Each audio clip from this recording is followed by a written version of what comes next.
This meeting is being recorded. Wala, ano yan? Okay, good evening, friends, and welcome to our Bread of Life Bible Reading you join there? Ministry. I did. Today is August 26, 2025, and before we start our Bible reading, we would like again to request our church lay leader, Kuya Bernie Gayagoy, to lead us in our opening prayer. Kuya Bernie, kindly pray po.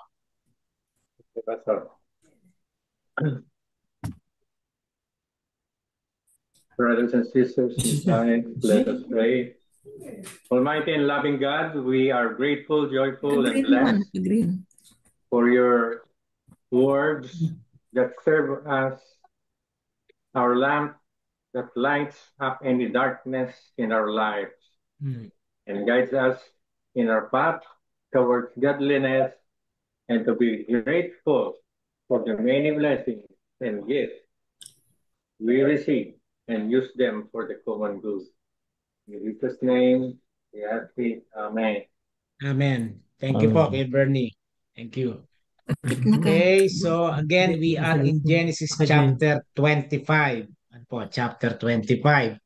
So with that, may we ask Ate Benils to kindly start reading Genesis chapter 25. Kung okay lang po. Okay, Pastor. 25, verse 1. Abraham married another wife whose name was Keturah. She gave birth to Simran, Joksan, Medan, Midian, Isbak, and Shua. Verse 3, Joksan was the father of Sheba and Dedan. Dedan's descendants were the Ashurites, Letusites, and Leumites. Midian's sons were Epher, Hanok, Abida, and Ilda. These were all descendants of Abraham through Keturah. Verse 5, Abraham gave everything he owned to his son Isaac. But before he died, he gave gifts to the sons of his concubines and sent them off to a land in the east away from Isaac. Abraham lived for 175 years. Verse 8, and he died at a ripe old age, having lived a long and satisfying life. He breathed his last and joined his ancestors in death. Verse 9, his sons Isaac and Ishmael buried him in a cave of Machpelah, near Mamre, in the field of Ephron, son of Zohar the Hittite. 10, this was the field Abraham had purchased from the Hittites, where he had buried his wife, Sarah. Verse 11, after Abraham's death, God blessed his son Isaac, who settled near Bir Lahai Roy in the Negev. Verse 12, this is the account of the family of Ishmael, the son of Abraham through Hagar, Sarah's Egyptian servant. Verse 13, here is a list by their names and clans of Ishmael's descendants. The oldest was Nebawa, followed by Kedar, Adbil, and Mibsam. Misma, Duma, Masa, Hadad, Tema, Jetur, Nafis, and Kedemah. Verse 16, these 12 sons of Ishmael became the founders of the 12 tribes named after them, listed according to the places they settled and camped. Verse 17, Ishmael lived for 137 years. Then he breathed his last and joined his ancestors in death. 18, Ishmael's descendants occupied the region from Havilah to Shur, which is east of Egypt in the direction of Asher. They lived in open hostility toward all their relatives. Verse 19, this is the account of the family of Isaac, the son of Abraham. Verse 20, When Isaac was 40 years old, he married Rebekah, the daughter of Bethuel, the Aramean from Padan Aram, and the sister of Laban the Aramean. Verse 21, Isaac pleaded with the Lord on behalf of his wife because she was unable to have children. The Lord answered Isaac's prayer, and Rebekah became pregnant with twins. But the two children struggled with each other in her womb. So she went to ask the Lord about it. Why is this happening to me? She asked. 23, and the Lord told her, the sons in your womb will become two nations. From the very beginning, the two nations will be rivals. One nation be stronger than the other, and your older son will serve your younger son. Verse 24, and when the time came to give birth, Rebekah discovered that she did indeed have twins. The first one was very red at birth and covered with thick hair like a fur coat. So they named him Esau. 26. Then the other twin was born with his hand grasping Esau's heel. So they named him Jacob. Isaac was 60 years old when the twins were born. 28. Isaac loved Esau because he enjoyed eating the wild game Esau brought home, but Rebekah loved Jacob. Verse 29, one day when Jacob was cooking some stew, Esau arrived home from the wilderness exhausted and hungry. Verse 30, Esau said to Jacob, I'm starved. Give me some of that red stew. This is how Esau got his other name, Edom, which means red. 31, all right, Jacob replied, but trade me your rights as the firstborn son. 32, look, I'm dying of starvation, said Esau. What good is my birthright to me now? But 33, but Jacob said, first, you must swear that your birthright is mine. So Esau swore an oath, thereby selling all his rights as the firstborn to his brother Jacob. 34, then Jacob gave Esau some bread and lentil stew. Esau ate the meal, then got up and left. He showed contempt for his rights as the firstborn. Amen. Amen. Thank you so much po. And before we proceed to chapter 26, we would like to welcome our sisters in the Lord, Sister Liz or Sister Beth Chua and Sister Paz. Okay? So hopefully you will click your video later when it's your turn for you to read the Bible. Okay po? Okay? So, andyan na po ba ang Kuya Bernie, Ate Benildes? Yes, Pastor. Apo, next naman, next. Apo, yeah. And likewise, if there is a maybe a verse or a story that you would like to, or something confused, kindly use the chat board, ano po. We shouldn't discuss the questions eh. Kailangan we will just choose one question later, ano po. Kaya dyan po sa inyong laptop, iPad or sa iPhone, may chat po dyan, chat. If you have any question, i-chat nyo lang po para nakikita nating lahat. Okay? So, Kuya Bernie, kindly read, if you're ready, chapter 26 of the book of Genesis. Thank you po. Chapter 26. Yeah. Isaac and Rebekah visit Gerar.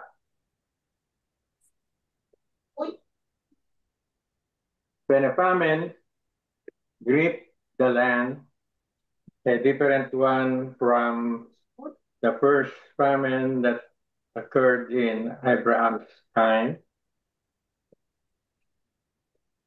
Isaac set, set out toward Gerar and toward King Abimelech of the Philistines. The Lord appeared to him and said, "Don't go down to Egypt, but settle temporarily in the land that I will show you. Stay in this land as an immigrant, and I will be with you and bless you because I will give all these lands to you and your descendants.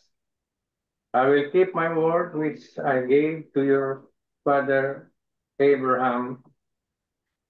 I will give you as our descendant."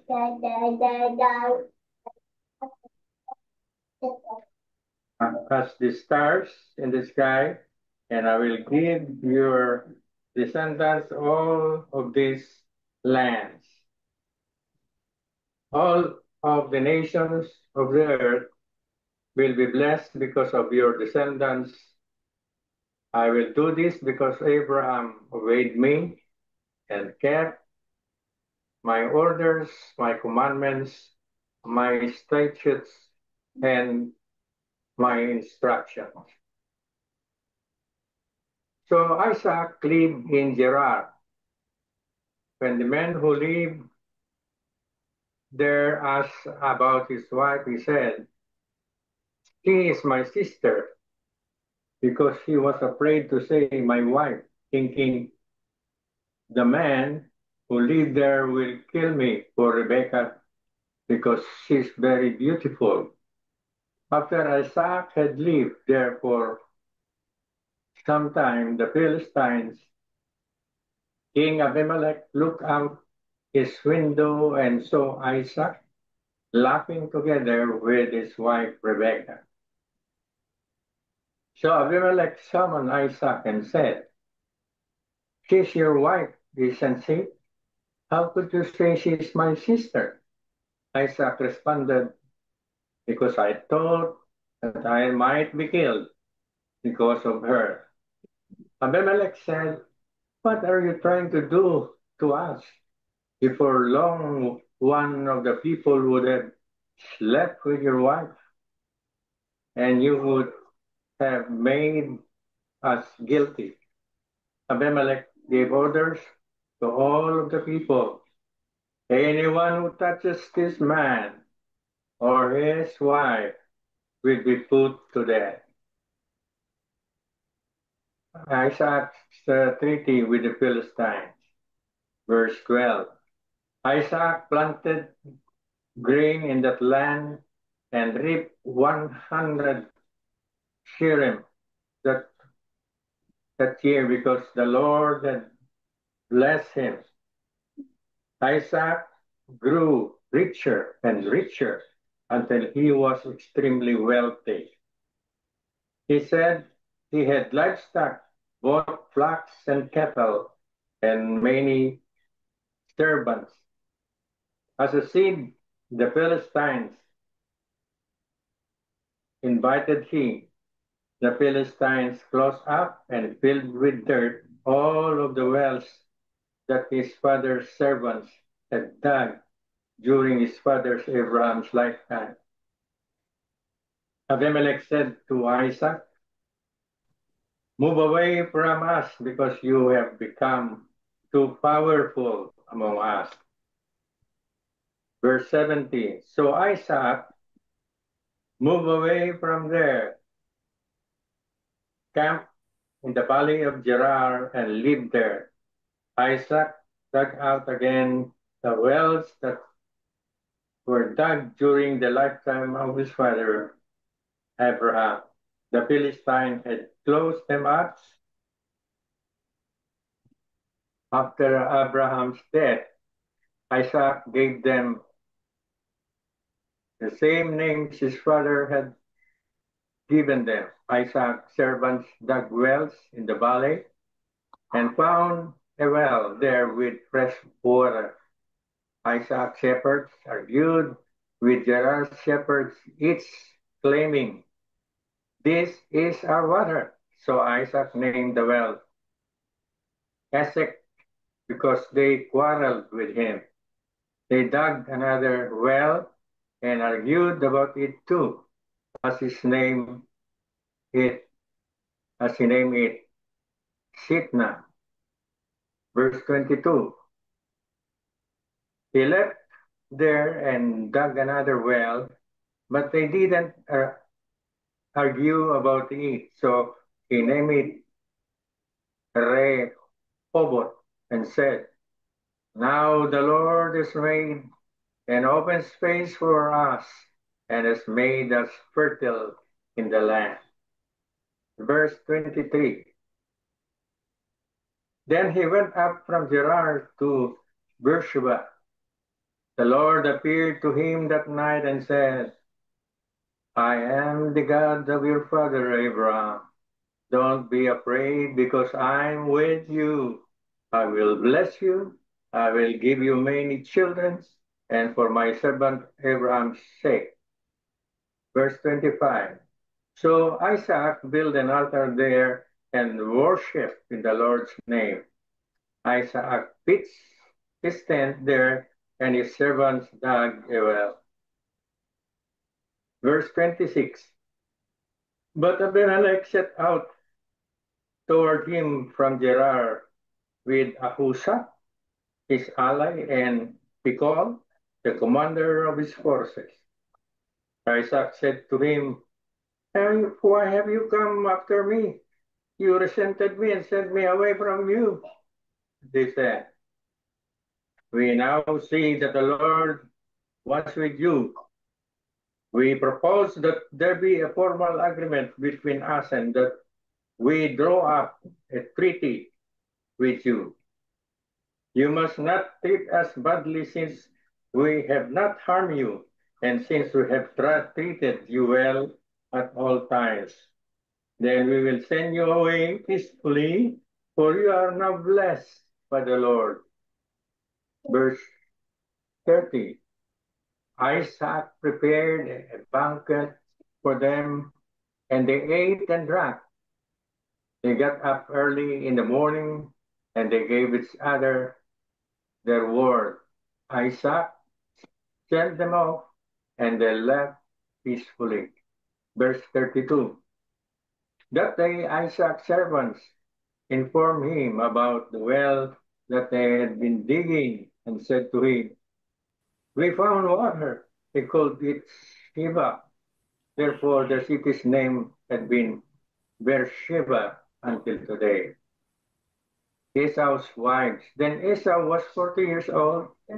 He married Judith, daughter of Beri the Hittite, and Basimat, daughter of Elon the Hittite. They made life very difficult for Isaac and Rebekah. Amen. Amen. Thank you po, Kuya Bernie. Thank you so much. Okay, Ate Ellen, kindly read chapter 27 po.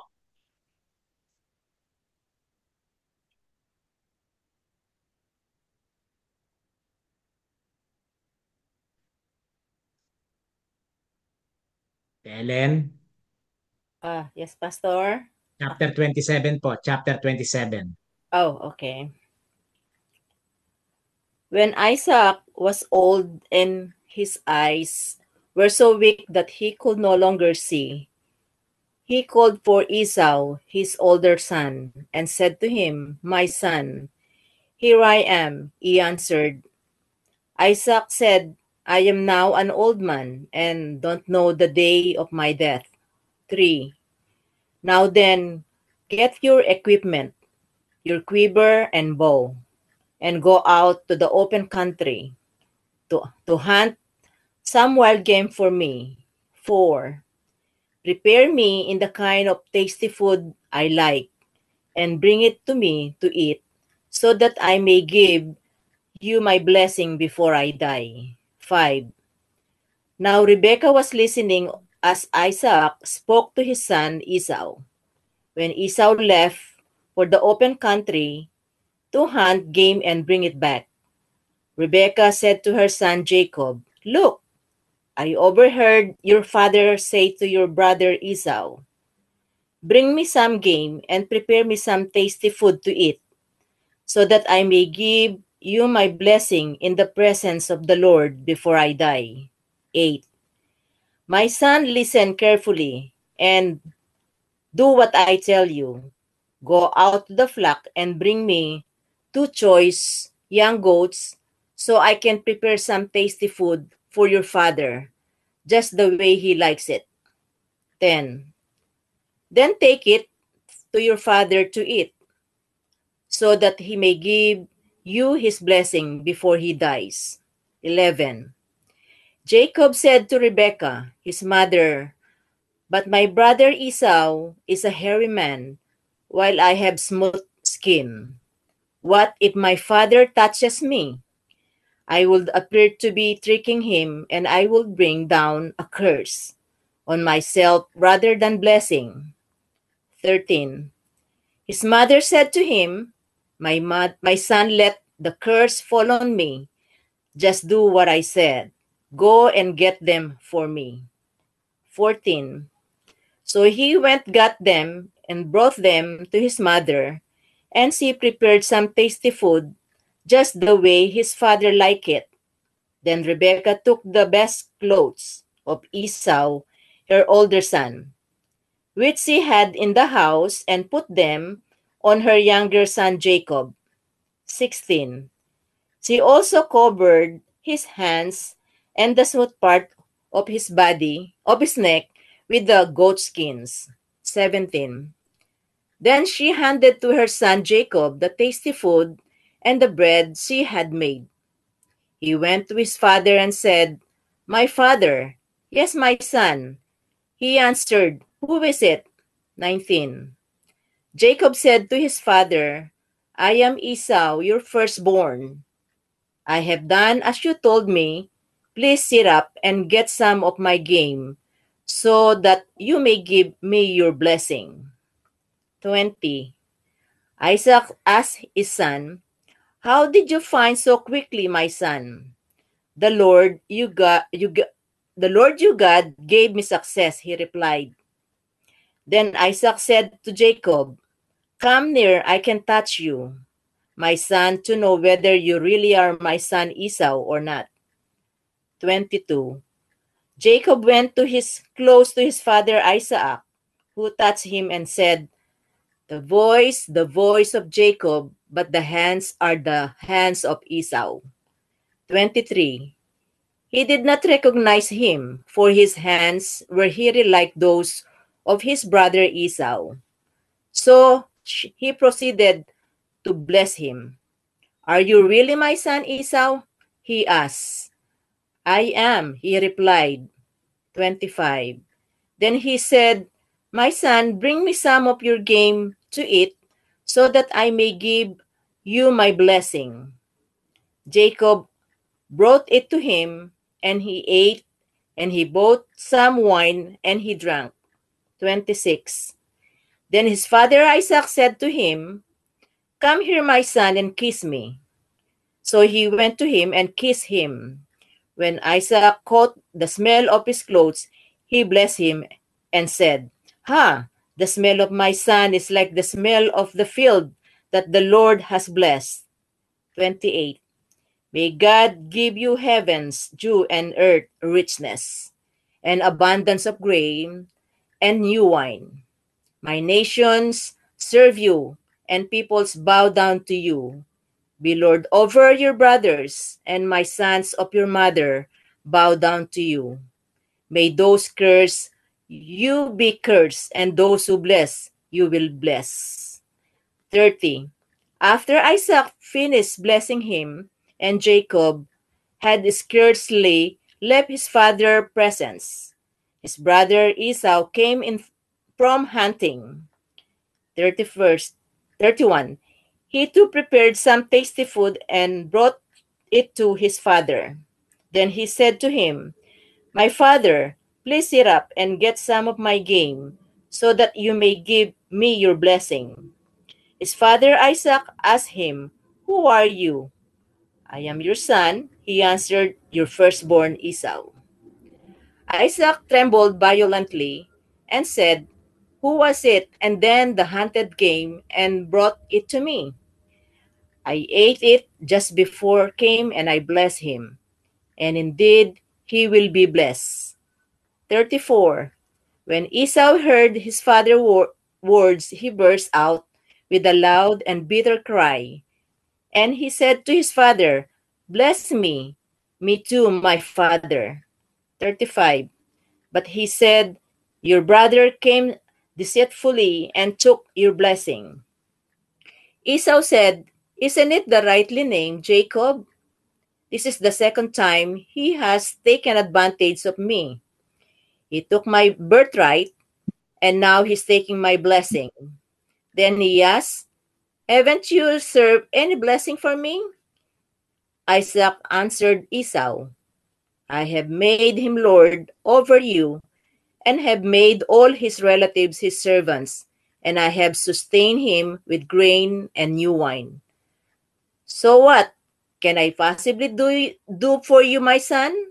Esau said to his father, "Do you have only one blessing, my father?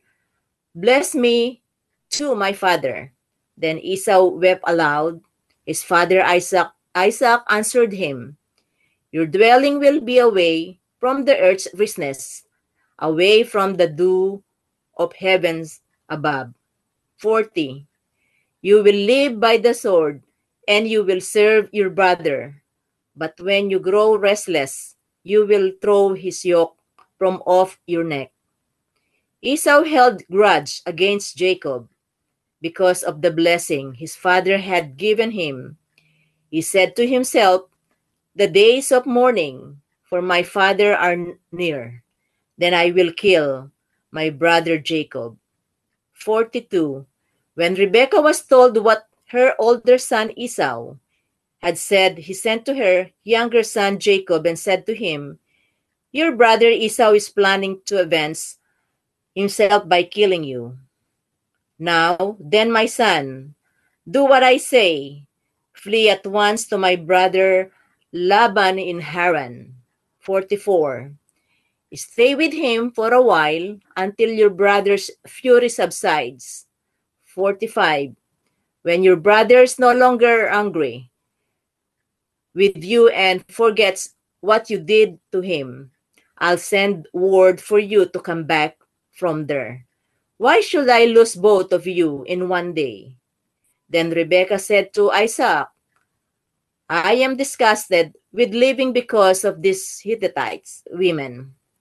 If Jacob takes a wife from among the women of this land, from Hittite women like this, my life will not be worth living." Amen. Amen. Thank you po, Ate Ellen. Ate Norms, kindly unmute po, unmute, and kindly read chapter 28 po.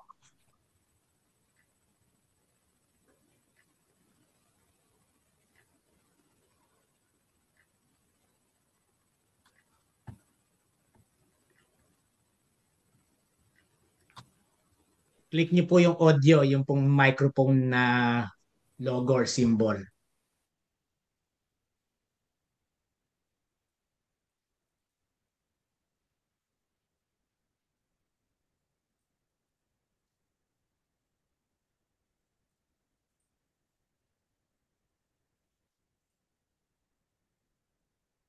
Kung laptop po yung gamit niyo, Ate Norms, nasa left. Nasa left po, Kuya Eli. Yung audio, click niyo po yon. Sa screen po, nasa screen.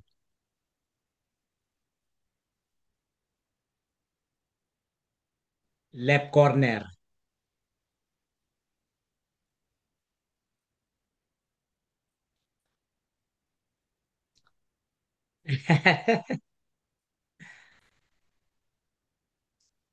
Sayang ho, wala akong ano eh, wala akong power na i-unmute kayo eh.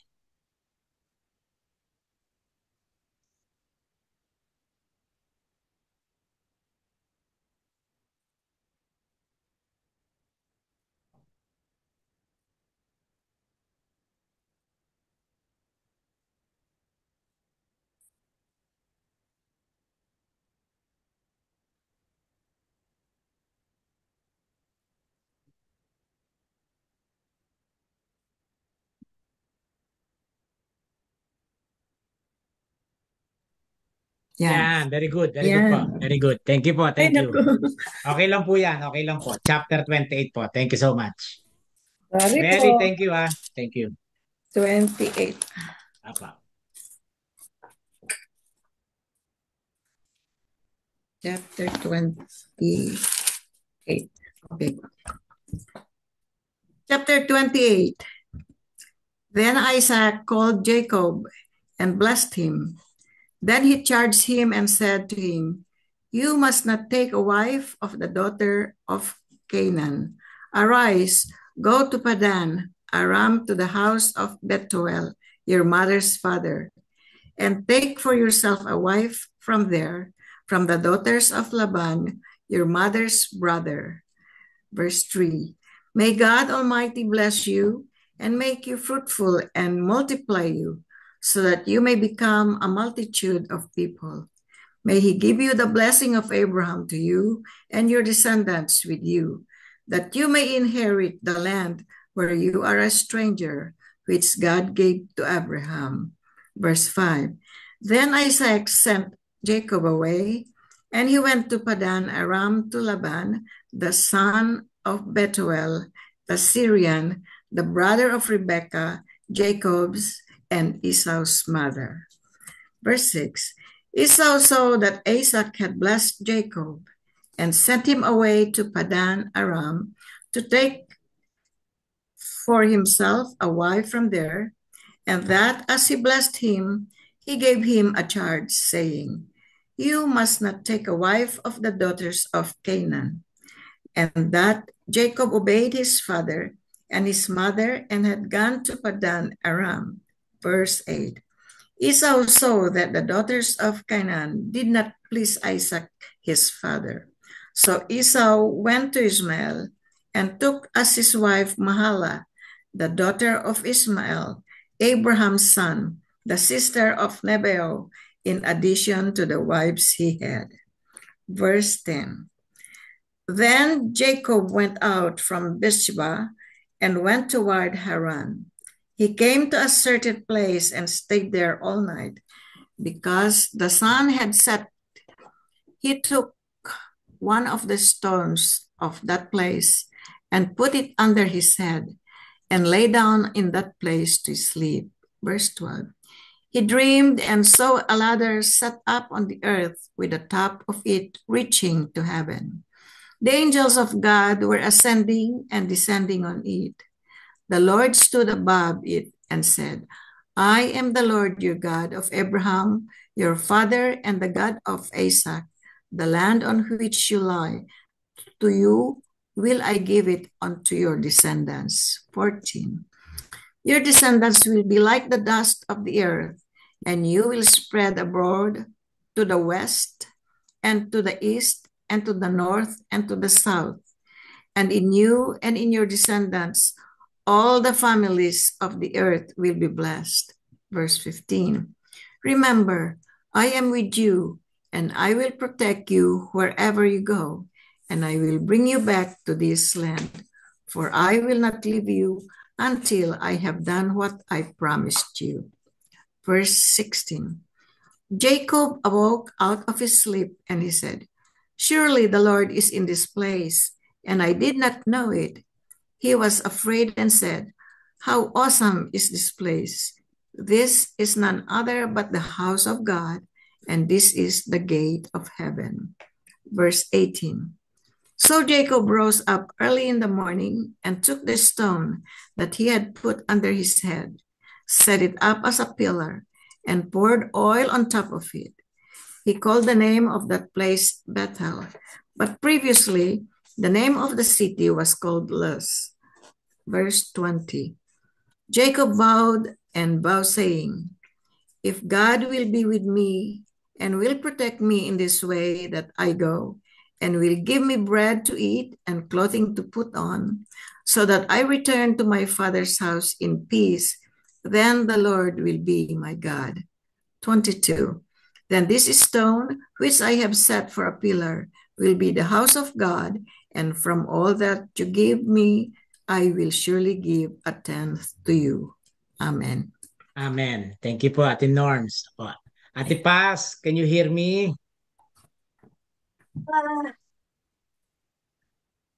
Yeah. Ate Paz. Okay. Shoot. Opo, can you read chapter 29? Oh, I'm not ready, Pastor. It's okay. So you just want to be a listener. Is that okay? Yeah, sure. Okay po. Thank you so much for your presence. Okay. So may I call on Brother Jose? Kindly read chapter 29, please.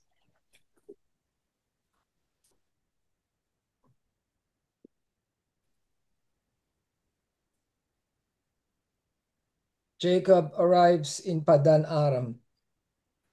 Verse 1, Then Jacob continued on his journey and came to the land of the eastern peoples. 2, There he saw a well in the open country with 3 flocks of sheep lying near it because the flocks were watered from that well. The stone over the mouth of the well was large. 3, When all the flocks were gathered there, the shepherds would roll the stone away from the well's mouth and water the sheep. Then they would return the stone to its place over the mouth of the well. 4, Jacob asked the shepherds, My brothers, where are you from? We're from Haran, they replied. Verse 5, he said to them, Do you know Laban, Nahor's grandson? Yes, we know him, they answered. 6, Then Jacob asked them, Is he well? Yes, he is, they said. And here comes his daughter Rachel with the sheep. 7, Look, he said, the sun is still high. It is not time for the flocks to be gathered. Water the sheep and take them back to pasture. 8, We can't, they replied, until all the flocks are gathered and the stone has been rolled away from the mouth of the well. Then we will water the sheep. 9, While he was still talking with them, Rachel came with their father's sheep, for she was a shepherd. 10, When Jacob saw Rachel, daughter of his uncle Laban, and Laban's sheep, he went over and rolled the stone away from the mouth of the well and watered his uncle's sheep. 11, Then Jacob kissed Rachel and began to weep aloud. 12, He had told Rachel that he was a relative of her father and a son of Rebekah. So she ran and told her father. 13, As soon as Laban heard the news about Jacob, his sister's son, he hurried to meet him. He embraced him and kissed him and brought him to his home, and there Jacob told him all these things. 14, Then Laban said to him, You are my own flesh and blood. Jacob marries Leah and Rachel after Jacob had stayed with him for a whole month. Laban said to him, Just because you are a relative of mine, should you work for me for nothing? Tell me what your wages should be. 16, Now Laban had 2 daughters. The name of the older was Leah, and the name of the younger was Rachel. 17, Leah had weak eyes, but Rachel had a lovely figure and was beautiful. 18, Jacob was in love with Rachel and said, I'll work for you 7 years in return for your younger daughter Rachel. Laban said, It's better that I give her to you than to some other man. Stay here with me. 20, So Jacob served 7 years to get Rachel, but they seemed like only a few days to him because of his love for her. 21, Then Jacob said to Laban, Give me my wife. My time is completed, and I want to make love to her. 22, So Laban brought together all the people of the place and gave a feast. 23, But when evening came, he took his daughter Leah and brought her to Jacob, and Jacob made love to her. 24, And Laban gave his servant Zilpah to his daughter as her attendant. 25, When morning came, there was Leah. So Jacob said to Laban, What is this you have done to me? I served you for Rachel, didn't I? Why have you deceived me? 26, Laban replied, It is not our custom here to give the younger daughter in marriage before the older one. 27. Finish this daughter's bridal week. Then we will give you the younger one also in return for another 7 years of work. 28. And Jacob did so. He finished the week with Leah, and then Laban gave him his daughter Rachel to be his wife. 29. Laban gave his servant Bilhah to his daughter Rachel as her attendant. 30. Jacob made love to Rachel also, and his love for Rachel was greater than his love for Leah. And he worked for Laban another 7 years. 31. When the Lord saw that Leah was not loved, he enabled her to conceive, but Rachel remained childless. Leah became pregnant and gave birth to a son. She named him Reuben, for she said, "It is because the Lord has seen my misery. Surely my husband will love me now." 33. She conceived again, and when she gave birth to a son, she said, "Because the Lord heard that I am not loved, he gave me this one too." So she named him Simeon. 34. Again she conceived, and when she gave birth to a son, she said, "Now at last my husband will become attached to me, because I have borne him 3 sons." So he was named Levi. 35. She conceived again, and when she gave birth to a son, she said, "This time I will praise the Lord." So she named him Judah. Then she stopped having children. Amen. Amen. Thank you, Kuya Jose. Okay, our last chapter for this evening, chapter 30. Kuya Jess po, please. Thank you. Chapter 30. When Rachel saw that she was not bearing Jacob any children, she became jealous of her sister. So she said to Jacob, "Give me children or I'll die." Jacob became angry with her and said, "Am I in the place of God who has kept you from having children?" Then she said, "Here is Bilhah, my maidservant. Sleep with her, so that she can bear children for me, and that through her I too can build a family." 4. So she gave him her servant Bilhah as a wife. Jacob slept with her, and she became pregnant and bore him a son. Then Rachel said, "God has vindicated me. He has listened to my plea and given me a son." Because of this, she named him Dan. 7. Rachel's servant Bilhah conceived again and bore Jacob a second son. Then Rachel said, "I have had a great struggle with my sister, and I have won." So she named him Naphtali. 9. When Leah saw that she had stopped having children, she took her maidservant Zilpah and gave her to Jacob as a wife. Leah's servant Zilpah bore Jacob a son. Then Leah said, "What good fortune!" So she named him Gad. Leah's servant Zilpah bore Jacob a second son. Then Leah said, "How happy I am! The women will call me happy." So she named him Asher. During wheat harvest, Reuben went out into the fields and found some mandrake plants, which he brought to his mother Leah. Rachel said to Leah, "Please give me some of your son's mandrakes." But she said to her, "Wasn't it enough that you took away my husband? Will you take my son's mandrakes too?" "Very well," Rachel said. "He can sleep with you tonight in return for your son's mandrakes."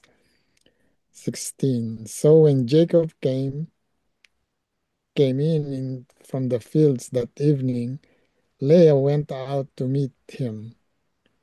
"You must sleep with me," she said. "I have hired you with my son's mandrakes." So he slept with her that night. 17. God listened to Leah, and she became pregnant and bore Jacob a fifth son. Then Leah said, God has rewarded me for giving my maidservant to my husband. So she named him Issachar.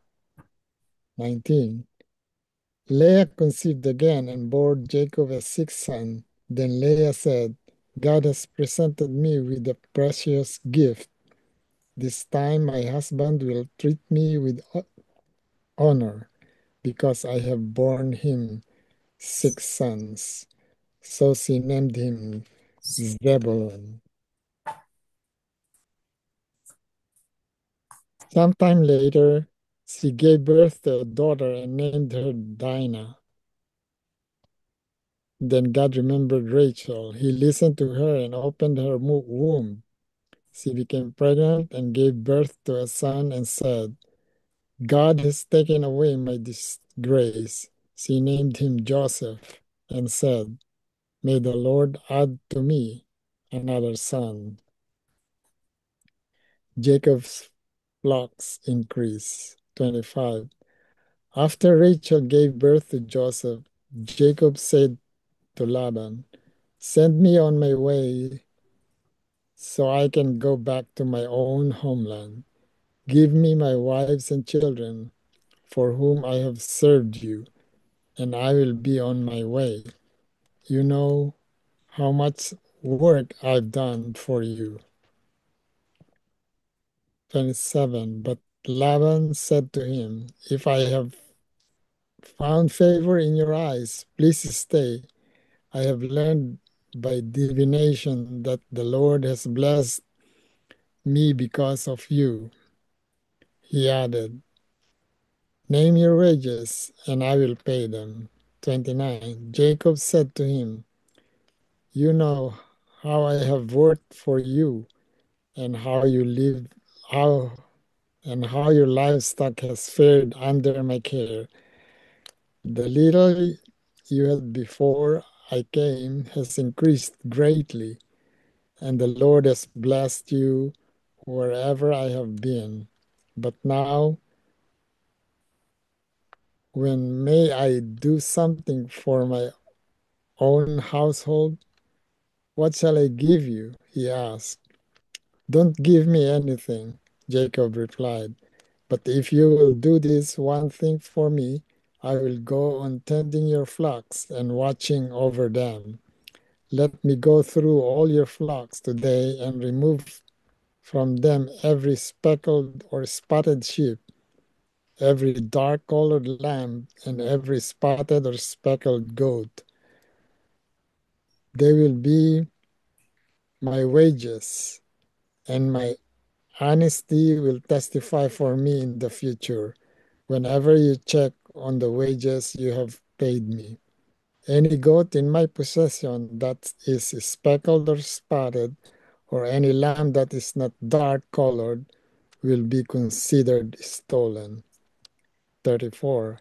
Agreed, said Laban. Let it be as you have said. That same day he removed all the male goats that were streaked or spotted, and all the speckled or spotted female goats, all that had white on them, and all the dark-colored lambs, and he placed them in the care of his sons. Then he put a 3-day journey between himself and Jacob, while Jacob continued to tend the rest of Laban's flocks. 37. Jacob, however, took fresh cut branches from poplar, almond, and plane trees, and made white stripes on them by peeling the bark and exposing the white inner wood of the branches. Then he placed the peeled branches in all the watering troughs, so that they would be directly in front of the flocks when they came to drink. When the flocks were in heat and came to drink, they mated in front of the branches. and they bore young that were streaked or speckled or spotted. Jacob set apart the young of the flock by themselves, but made the rest face the streaked and dark-colored animals that belonged to Laban. Thus he made separate flocks for himself and did not put them in Laban's animals. Whenever the stronger females were in heat, Jacob would place the branches in the troughs in front of the animals, so they would mate near the branches. But if the animals were weak, he would not place them there. So the weak animals went to Laban, and the strong ones to Jacob. In this way, the man grew exceedingly prosperous and came to own large flocks, and maid servants, and men servants, and camels, and donkeys. Amen. Amen. Amen. Praise God. Amen.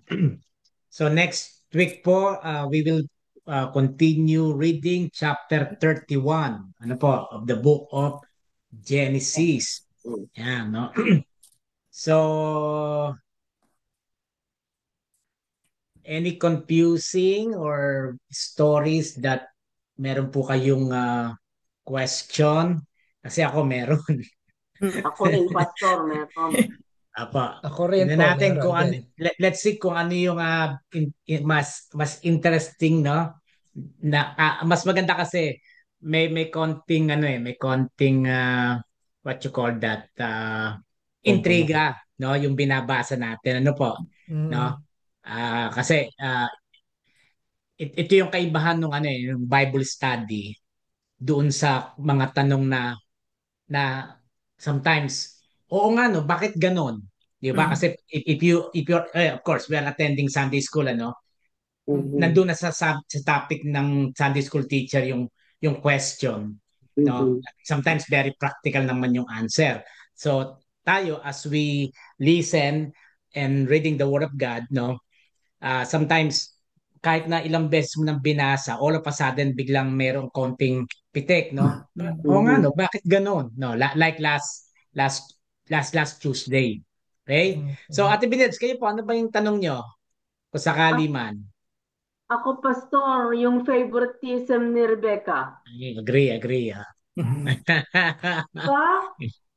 Sabihin natin na wala tayong favoritism, pero lingid doon, meron pala. Noong pa man, may favoritism na. Ganon din kay Isaac. May favorite naman siya. Favorite niya yung panganay. May favoritism na. So with that po, siguro idudugtong ko na yung question na related po, halos magkapareho lang tayo eh. Kasi send ko po sa chat, mababasa niyo po yung question diyan sa inyong chat board, no. Why God blessed Jacob in spite that he deceived Isaac his father and brother Esau? No po?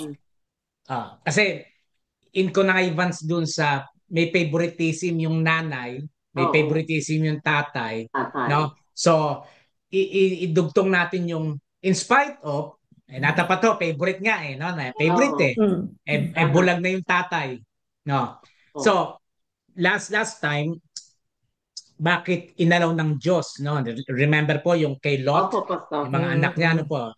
Ngayon naman, one of the maybe intriguing question, why God blessed Jacob in spite that he deceived Isaac, his father, and brother Esau? Anyone po? Ayan, anyone. Kasi yung favoritism, medyo medyo madaling ilusot yun natapat na bulag yung tatay, hindi niya nakita no? Nilagyan pa ng mga props yung katawan. Di ba? Yan, no, yan. No. So, sa tingin niyo po, bakit? Habang nagre-research si Kuya Bernie sa tabi ni Ate Benils, unahan na muna ninyo. Siguro, Pastor, yun ay kaloob ng Panginoon. Will ng God. Ano po? So pwede rin ba natin sabihin may paborito ang Diyos? Mhm. Oh, totoo, Pastor. May paborito ang Diyos. Yeah, Aha. kasi paborito niya tayong lahat kung tayo Amen, ay amen. Opo. bumabalik sa Kanya at nagpapakumbaba sa Kanya. Opo. Manalig sa Kanya. Opo. Just to ano lang po, para lang for the sake of discussion, ano po? Passion. Kasi nga, yung kay Ate Binils, sinundan niya na kung tayo nagbabalik loob sa kanya eh. Maganda yun, very, ano yan eh, very practical yun eh sa atin, ano. Pero kasi, si Jacob, hindi. Di ba, Hindi. wala naman siyang, I know. heart of repentance eh, no? Para mag-repent ng kanyang kasalanan eh. Mm. Sumunod siya sa nanay niya and so forth, no? Totoo. Ayan. So, kayo po, bukod doon sa sagot ng Ate Binils, no? Why God blessed Jacob in spite that he deceived Isaac, his father, and brother Esau? Kuya Jose, what do you think? Parang ang nangyari po kasi, naggamit lang si Jacob eh. Nagamit naman si Jacob. Maganda Opo. po yan. Nagamit si Jacob. Opo. Very good yan. Nagamit or in ibang Tagalog, kinasangkapan, no? Naging kasangkapan ng nanay. No? Opo. Instrumento. Okay. Ate Norms, kayo po. What do you think? Why God blessed Jacob in spite that he deceived Isaac, his father, and brother Esau? Kasi alam niya na si Lord lang ang nagbibigay ng lahat. At kung ibibigay niya sa kanya, tatanggapin niya at hindi niya ipagdadamot. Oh, no? So Kaya hindi naman talaga favoritism kasi yung blessing na tinatanggap na alam natin na galing kay Lord, binigay niya sa kanya. Okay na po. Alam niyo, ang sagot po dyan, biblical. Pastor, diba? Pastor, balikan natin yung pagbuntis ng nanay nila. O diba, sa loob ng tiyan ng nanay nila, nag-aaway na sila. Nag-aaway na. Nag-uunahan na kung sino lalabas, ano? Na. Pero may nagsabi sa nanay nila na isa sa kanila ay maninilbihan sa isa. So, sa palagay ko, plano na ng Panginoon yun. Alam na ni Panginoon. Yan. Ano ang mangyayari. So yung sinasabi ng Ate Benilda po, nasa Genesis yon chapter 25, yung binasa kanina, verse 23. Apo. Sabi po doon, even before Jacob and Esau were born, God told Rebecca, friends, the older will serve the younger. Yes. Okay na, ayan, no? Kitang-kita natin yun, no? Ibig sabihin, talagang planado na ng Diyos. Planado na. No? Planado na yon. Kasi sinabi niya in advance eh. God told Rebecca before Jacob and Esau were born, the older will serve the younger. The younger, yeah. So, ibig sabihin, hindi pwedeng magbaligtad eh. No? Kaya ang ayan yung kagandahan niya, pagka nagbabasa, bukod sa sinusundan natin, pinapakinggan mo yung binabasa. Kasi ako po, ibang translation ko eh. No? Iba yung version nyo, iba yung version ng iba, no? So all of a sudden, ba't ganon? No? Parang sometimes, parang unfair naman. Diba? Minsan, human perspective parang unfair yata yung nangyari, no? And then, makikita po natin dito na in spite dun sa ginawa ni Jacob, hindi siya tinolerate ng Diyos. Apo, di ba? Pansinin niyo po, yung ginawa niya sa kapatid niya, na-experience din niya. Opo. Tama po ba, mga kapatid? Yeah. Nung mapunta na kay Laban. Kay Laban. Opo, kay Laban na. Siya naman ang dinisib. Opo, di ba? No? Kaya, again, by the grace of God, ang sarap basahin ng Word of God eh. Ang galing, no? Very mysterious yung istorya na tayo mga twist. being a believer, no? Sometimes yun nga parang bakit naman parang sila lang ang pinagpapala. Ako naman I tried my best na maging okay naman. Sabi nga ni John Wesley, do good, do no harm. Stay in love with God. Nusundan ko naman. Yeah. Eh, ba't yung kapitbahay namin may hindi nagsisimba? Parang ang sarap-sarap ng buhay. Yeah. Yeah. Sa work mo, halimbawa, sa work mo, itong mga to, hindi naman managsisim. Parang sila, ang sarap-sarap ng mga, kung mga magbili yan, Louis Vuitton, samantalang tayo, seafood. Seafood, mga ganyan. Uy, mahal na rin sa seafood. Yeah, di ba? So, again, talaga, ang Diyos God is a sovereign God. Yeah.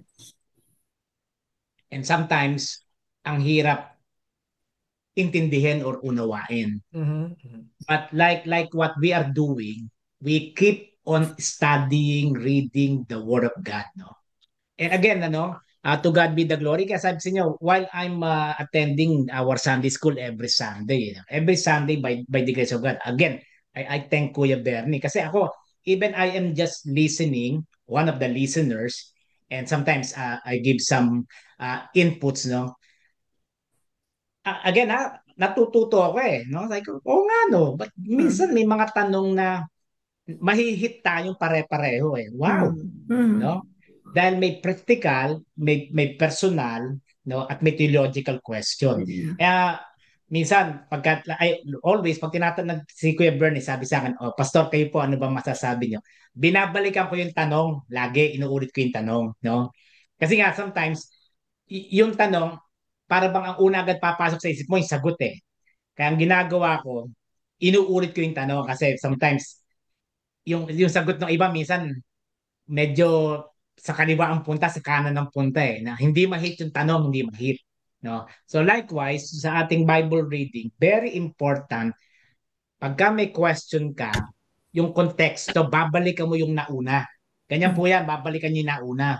No? And then all of a sudden, you will realize na yung pala ang plano ng Diyos. Kasi ako rin sabi ko, nga no, in spite of, bakit biniless pa ng Diyos? Dapat si Esau na Tama ba? Dapat si Esau.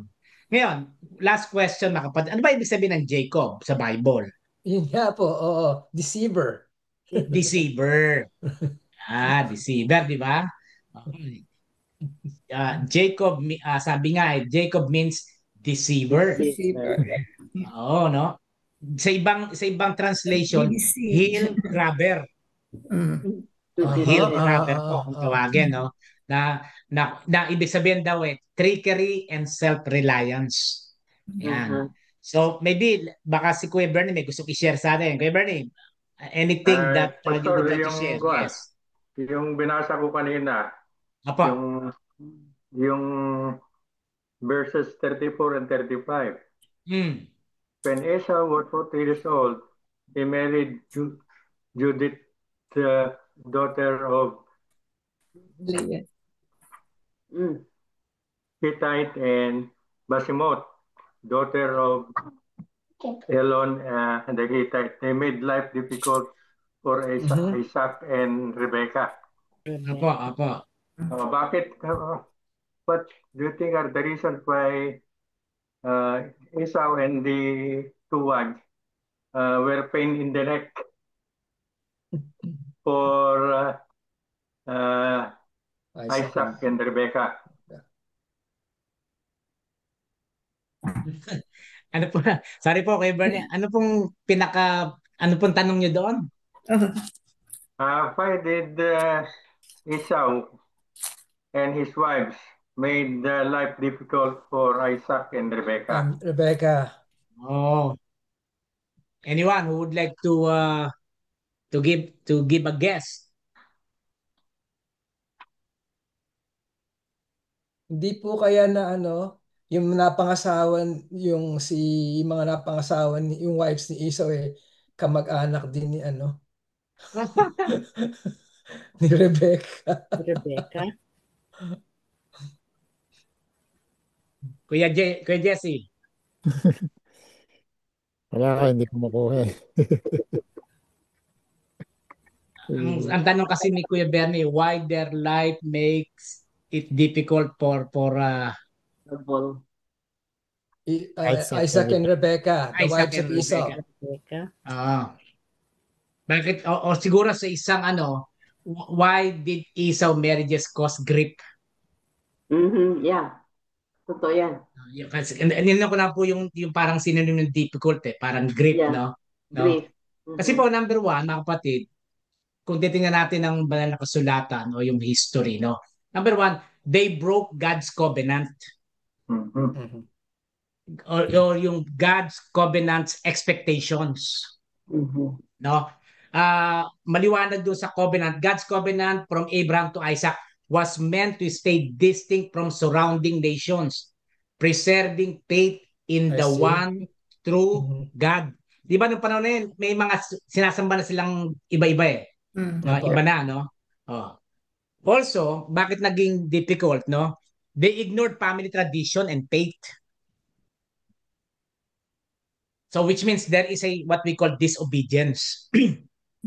And they likely brought conflict at home. Di ba, sa pinakababawang natin yung sagot, no? Di ba, minsan pagka ayaw ng magulang dun sa napangasawa ng anak Kaya, minsan medyo parang hindi ganun ka-close sa family. No? Yeah. So, because of that, makikita natin na talagang pagka tayo ay may tinawag na, if we disobey God, diyan pumapasok yung mga griefs and difficulty. Especially sa ating relasyon sa lahat, no? Kaya dun sa tanong ni Kuya Bernie na why their life make it difficult yung sa nanay, di ba? No? Kasi nga maliwanag yun no? Hindi ng kalooban ng Diyos They broke God's covenant expectations. Kaya nga yung hinalimbawa kanina, no? Na kapag yung pinakasimpleng paliwanag, no? Minsan, siyempre, tayo mga magulang, may nirereto tayo sa anak natin, no? All of a sudden, hindi yun ang pinili ng anak natin o kahit na kurso na lang, kurso. Huwag na yung relasyon, kurso. No? Meron kang gustong tapusin. Although, si Ate Benilda lang yata ang sumunod sa nanay tatay niya na itong kunin mo kahit na ibang gusto niya kurso ano Okay. Pero still makikita natin no na in spite of no si Ate Benilda nung kinuha yon mahal niya magulang niya no pero hindi siya masyadong happy. Hindi. Ate Benilda, correct me if I'm wrong, correct me hindi ka masyadong happy. Totoo yan. Pero God is good. Kasi my dream came true. Diba? Yes, opo. God is really good. Sa ibang konteksto, minsan naman, tayo mga magulang, dahil hindi mo nagawa yung gusto mong gawin na yon, pinipilit mo yung anak mo gumawa para sa'yo. Yeah. Pilipino yan Pilipino ganyan. Magdoktor ka. Kasi gusto kong magdoktor, hindi natin pagdudoktor ko. Ayan, di ba? Ganyan no? Mag-nurse ka kasi dapat ako nurse, hindi ko nagawa. Ikaw mag-nurse, ayaw din ng anak natin, no? So going back, no? Talagang pag sinabi natin yung disobedience at mabe-break natin yung God's covenant. Anyway, Bernie, baka meron po kayo gusto idagdag doon sa tanong na yon, sa sagot na yon. Please po. Thank you. Ginugol ko, Pastor. Ay, okay po yan. Very good. Okay po yan. Kasi itong si Esau at saka yung dalawang asawa niya, pagan worshipper sa mga yan. Okay. Connected na rin. Nilabag ang utos ng Diyos, ang warning ng Diyos na huwag makipag-asawa sa mga paligid na pagan cultures. Yan.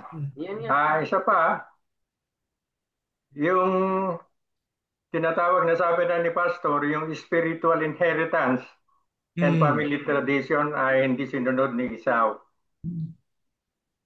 At ito ay nagbigay ng spiritual distress kina Isaac at Rebecca dahil gusto nilang ma-preserve ang spiritual purity of their lineage. Kasi mula kay Abraham, may mga verses na I will be your God. Yeah. Amen. Amen. Pati yung mga descendants niya, ito, dinisregard ni Esau. Ni Isa. Mga asawa ng pagano. Yeah. Hindi kaya po dahil sa sama ng loob yun? Hindi, yung kay Esau kasi, he chose based on impulse and convenience, not spiritual values. Diba? No? Opo, di ba? Mga ganyan yan eh, no? Impulsive. Yeah. And babalikan natin yung sinabi ni Kuya Bernie, no? Esau married Hittite women, which is Canaanites, who worship other gods. Kaya talagang binrake nila. Sabi nga ng Kuya Bernie, no? Binrake na yung tradition eh. Binrake yung spiritual values eh. No? Kaya nga again, by the grace of God, no, maganda as early tayo mga magulang, ano, kapag yung anak natin nakapangasawa ng ibang pananampalataya, no, sasabi ko simbahan lagi ito, huwag nating pupuwersay magsimba sila sa church. Pero kausapin natin ng maganda, no, at tulungan natin na makilala yung pananampalatayang ating sinasampalatayanan. Very important yun eh. Kasi we cannot force any other beliefs eh. No?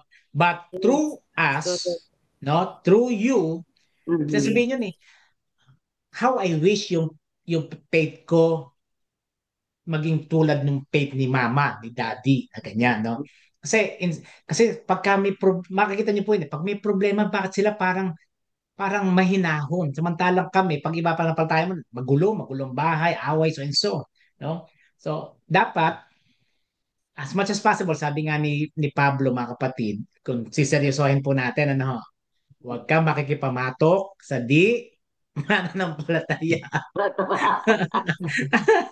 Nakita niyo ho ba yun, kapatid? Yeah. Kay Paul, maliwanag yun. Huwag kang makikipamatok sa di mananampalataya.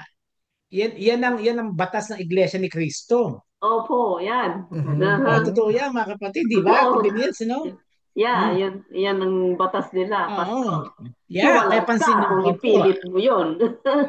Yes. Kaya pansinin niyo, pagka nanliligaw ka ng INC, bigla kang iimbitahan nung girl, lalo na yung mga lalaki nang liligaw eh. O samba ka sa amin kasi hindi kita sasagutin pag hindi ka sumamba sa amin. Yeah. And then slowly magugulat ka, Iglesia INC ka na. Kasi yun ang batas, huwag kang makikipamatok sa di mananampalataya. No? Ngayon, again, of course, kanya-kanyang konteksto yan. Kaya minsan, again, with due respect sa lahat po in general, no? Minsan, yun nga, minsan nakakalungkot sa ating mga magulang o lolo't lola na hindi kumpleto. Kasi ayaw natin ng away eh. Sige, yun na lang apo ko. O yan. O kaya, ano ba, yung anak ko na lang, magsimba ka kung ayaw magsimba ng asawa mo. Pupunta-punta ka. Or minsan naman, palitan. O dito ang binyag. O kaya, dito ang kasal, dyan ang binyag.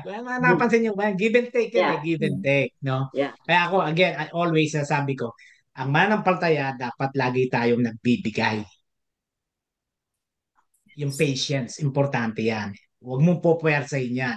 Kasi magugulat ka na lang, parang nagsisimpa na sila, regular na. Kasi tayo po, yung modelo. No? At again, going back, si Jacob, dinisid nga niya eh. Pero magugulat ka. Siya pa ang pinagpala. Siya pa ang binigyan ng pangalang Israel. Bakit po? Bakit kaya ganoon? Kasi nga, ang Diyos, ang paborito niya yung mga makasalanan. Yung mga sumasablay. Nagbabago. Tap on shoulder. Yes. Okay, so praise the Lord. Ate Paz, baka meron kang gustong idagdag. Masyado kang tahimik dyan. Madilim dyan sa paligid mo. Di ka namin nakakikita eh. Ate Paz. Would you like to say something or would you like to add or wala ka bang video, Ate Paz? Ikaw ba nakatirinta sa ba yung buhok mo? Patulog ka na ba ng mga oras na to? The host has asked you to start. Yeah, Oh, There you go. Si Ate Paz talaga, oh. Kumakain pala eh. hindi. Tapos na. Would you like to add or greet the your brothers and sisters? Thank you, Hi. thank you Hello. for showing up, ah. I just came from a Bible study actually, and then I saw your ano na ano yung message niyo, so Yes. I logged in, pero I was on the way back Hmm. home. Yeah, so that's it. As far as the story is concerned, yung tama nga na already before nangyari yon, already na sinabi na ng Diyos na He already has said that the younger will serve the older Hmm. brother. So, it's already set in stone na hindi na mababago. Kaya nangyari yun. The circumstances were just parang happened to coincide with the sabi ng Diyos na your you will serve your younger brother. Yes, apo. Yeah. Okay po. Thank you So, so much po. Yeah, and likewise before we go to our prayer time, mga kapatid, no, yung story ni Abraham at ni Sarah, kamukha na naman ng istorya ni Rebecca at ni Isaac. Isaac. Di ho ba? Napansin niyo po ba 'yon? Pareho din no na kasi nga ibang kultura noong unang panahon eh, no? Pagka chika babes niya, pagka sobrang ganda niyan, medyo Yeah. pinag-aagawan sa ibang Pinag-aagawan ng mga lalaki. pinag-aagawan. So with At that, papatayin yung asawa. yes, opo. So with that no, ang theme daw ng ng stories na 'yon eh, fear versus faith. No, yung fear versus faith, no? Magugulat ka nga eh, no?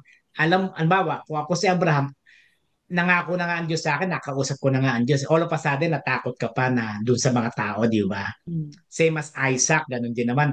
Natakot pa, pinuntahan ka na nga ng anghel, kinausap ka na nga ng anghel ng Diyos, ng anghel ng Diyos. All of a sudden, ganun pa rin natakot. Kaya nga, ang theme daw ng story na yon, fear versus faith. Yan, okay? Praise the Lord. So with that po, any prayer request? Yan, any prayer request? Ati Norms, kumusta na po ang Kuya Eli? Yes po, lumabas kami ng ER.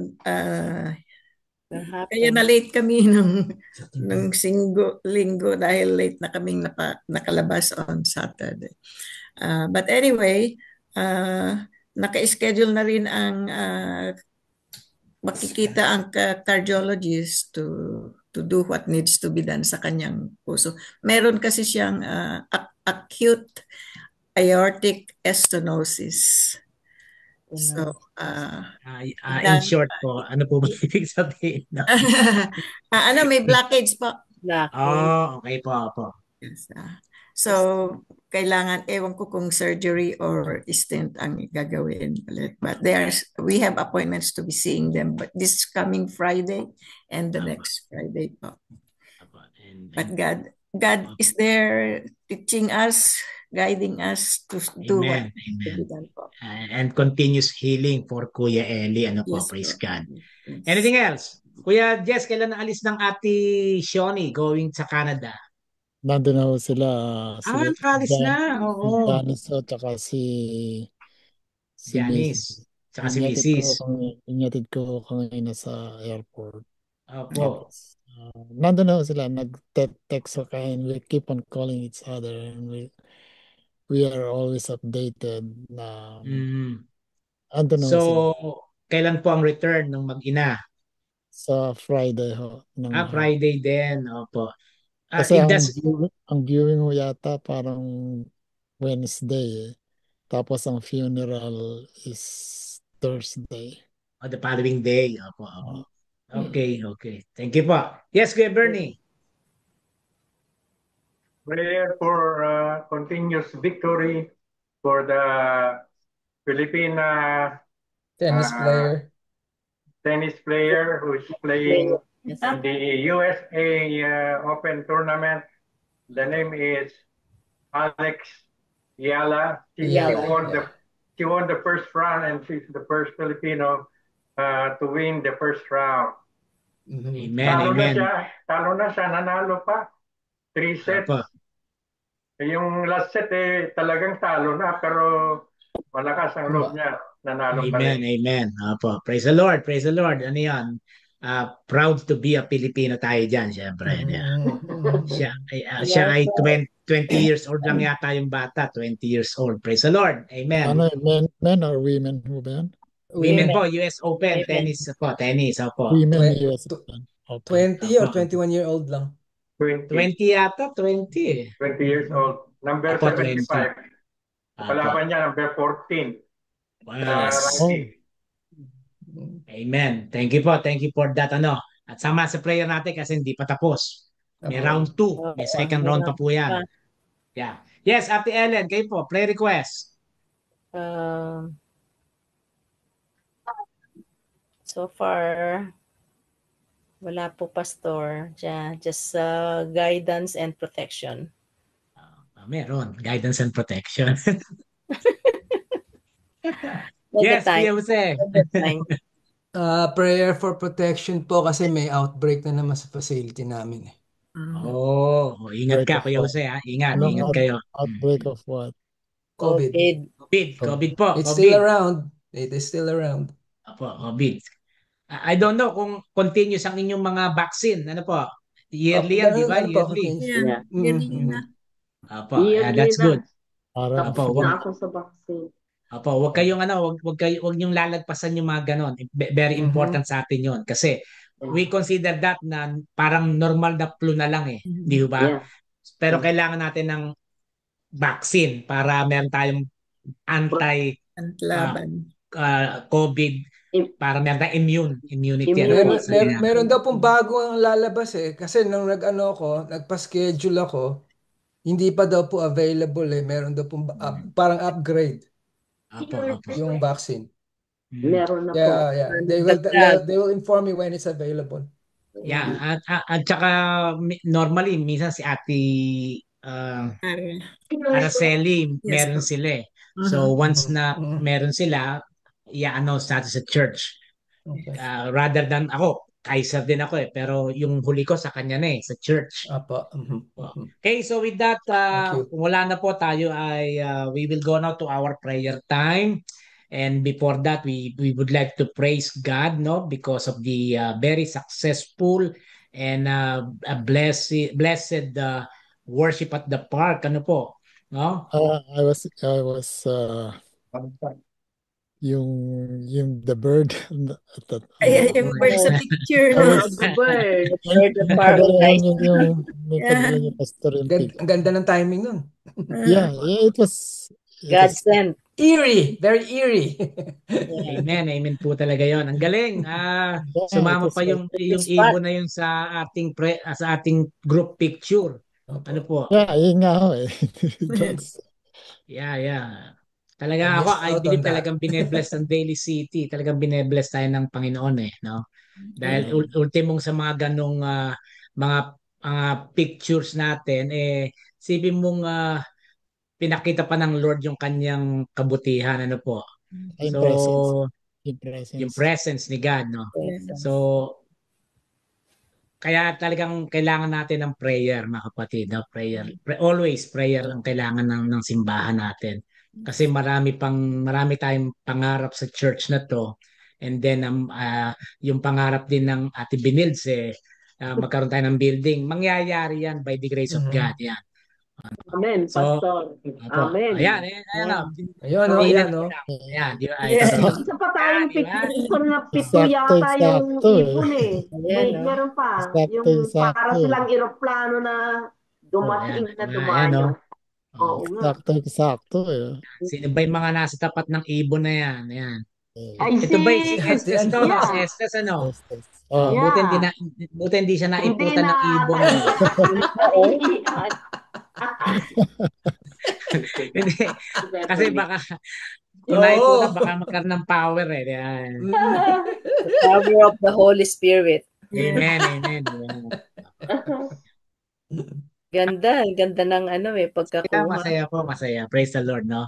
Mm. So with that, friends, let us now bow down our heads for the Lord. Hallelujah. Glory be to God. Let us close our eyes.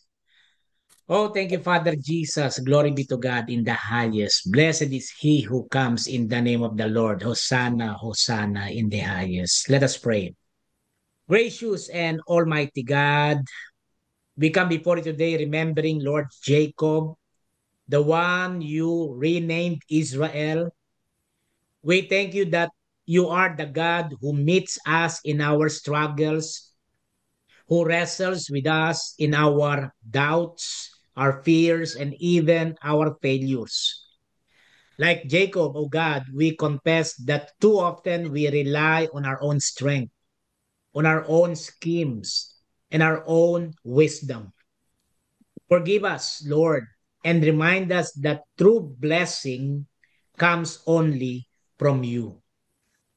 Lord, many of us are wrestling today with illness, with broken relationships, with financial burdens, with questions about the future. Yet, in the midst of this struggle, you do not let us go. You hold us to us. You transform us, O God. You give us a new name, beloved, redeemed, and children of God. We pray for your people that we may not run from our struggles, but cling to you until the blessing comes. Strengthen those who feel weak. Comfort those who feel wounded. Guide those who are searching for direction.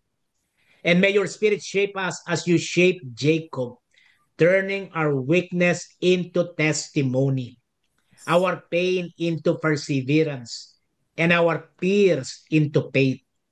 Just as you renamed Jacob Israel, rename us today, not by our sins or our past mistakes, but by your mercy and grace. May we live as your people, walking in the identity you have given us. Father in heaven, we pray this in the powerful name of Jesus Christ, the one who struggled on the cross and prevailed for our salvation. As we pray together, the Lord's Prayer. Let us pray. Our Our Father, Father, who art in who art heaven, in heaven, hallowed be thy hallowed be name. thy name. Thy kingdom Thy kingdom come, come, thy will be thy will done be on done earth on as it earth is in as it is in heaven. heaven. Give us this Give us day this our day daily our bread, daily bread, and forgive and us our forgive us our trespasses, trespasses, as we forgive as we those who forgive those who trespass against trespass us. against us. And lead us And not lead us into not into temptation, temptation, but deliver us but from deliver us evil. from evil. For thine is the For thine is the kingdom, and the kingdom, the power, and the power, glory the glory forever and ever. forever and ever. In Jesus' name we Amen. pray. Amen. Amen. Amen. Good evening po, and Good God evening bless you and all Good po. Good night. evening God po, and bless God you bless you all. all. Amen. See you po, see you. Amen. Okay. Bye. Bye-bye. Ate Paz, thank you. Thank you. I will remember Tuesday. And Friday, prayer meeting. Tuesday and Friday. Apo, Okay. apo. Thank you. Bye-bye. Okay.